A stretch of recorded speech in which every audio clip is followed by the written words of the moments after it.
पटेल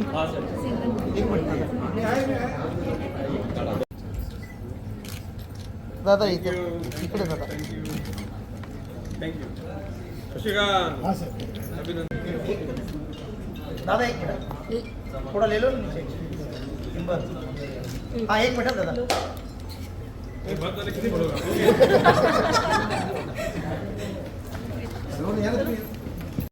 हे बघा, नवी मुंबई महानगरपालिकेच्या सार्वत्रिक निवडणुकीनंतर नवी मुंबईच्या सुजाण जनतेनं भारतीय जनता पक्षाला घवघवीत यश दिलं आणि त्यानंतर महापौर पदासाठी सौभाग्यवती सुजाता पाटील आणि उपमहापौर पदासाठी दशरथजी भगत यांना त्या ठिकाणी पक्षानं संधी दिली आणि आज त्यांची बिनविरोध निवड झाली, त्याबद्दल मला आनंद वाटत आहे. विश्वास वाटतो या दोघांच्या माध्यमातून सभागृहात कसं कामकाज चालतं? मला पहिल्यांदा विश्वास तुमच्यावर वाटतो.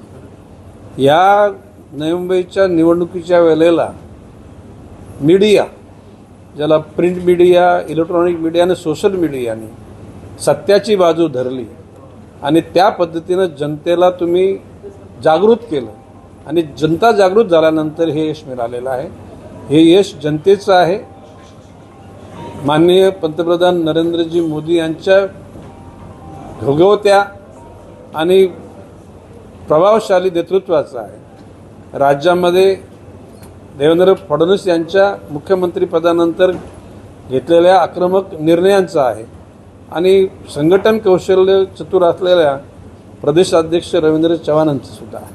आणि त्याच्यानंतर मग नवी मुंबईतल्या सर्व कार्यकर्त्यांची अभेद एकजूट आणि नवी मुंबईच्या जनतेनं हरामाच्या पैशाला ठोकरलं, लाथाडलं. मी म्हणणं केलं, लक्ष्मी पैसा ही लक्ष्मी असते, तिला लाथाडलं म्हणण्यापेक्षा त्याला ठोकरलं आणि खऱ्या अर्थानं नवी मुंबईच्या हिताची जपणूक करणाऱ्या लोकांच्याकडे हे नेतृत्व दिले. त्याबद्दल नवी मुंबईच्या जनतेचे आम्ही पूर्वीच आभार मानलेले आहेत आणि आता पुन्हा एकदा आभार मानतो. सर, शिवसेनेने उमेदवारी अर्ज जो आहे तो मागे घेतलेला आता जाऊ दे, कशाला चर्चा, जाऊ दे ना, आता कशाला चर्चा.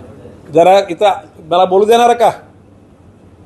बाब असे की लवकरच या ठिकाणी ज्या सभागृहामधले आजी माजी असलेले ज्येष्ठ श्रेष्ठ जे नगरसेवक होते, पदाधिकारी होते, त्या सर्वांना एकत्र बोलून नवी मुंबईच्या 5 वर्षाची दिशा निश्चित ठरवली जाईल.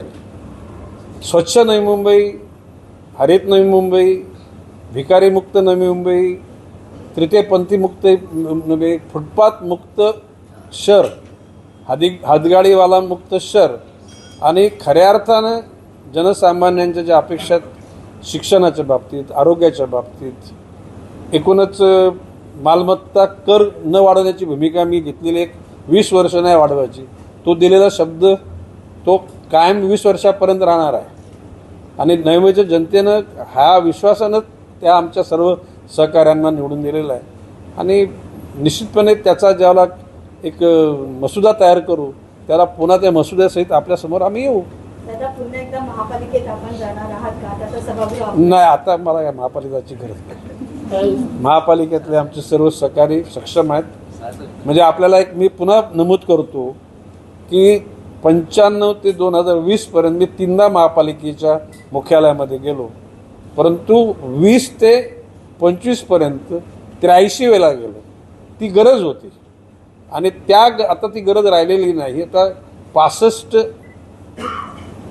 आमच्या विचाराचे, जनसामान्यांशी बांधिलकी असलेले आणि स्वच्छ कारभार करण्याची, हात स्वच्छ ठेवण्याची भूमिका असलेले बंधू आणि भगिनी हे आमचे प्रतिनिधी केले आहेत आणि मला त्याची चिंता नाही. आता मी ज्या दिवशी तो आकडा इष्टांक आल्यानंतर मी एकदम रिलीफ मला मिळाला आणि मला विश्वास आहे की ज्याच्यावर जी जबाबदारी दिली ते विश्वासाला पात्र ठरतील, कुठल्याही प्रकारचा स्वतःच्या हाताला दाग लावणार नाहीत, हा विश्वास मला पूर्ण आहे.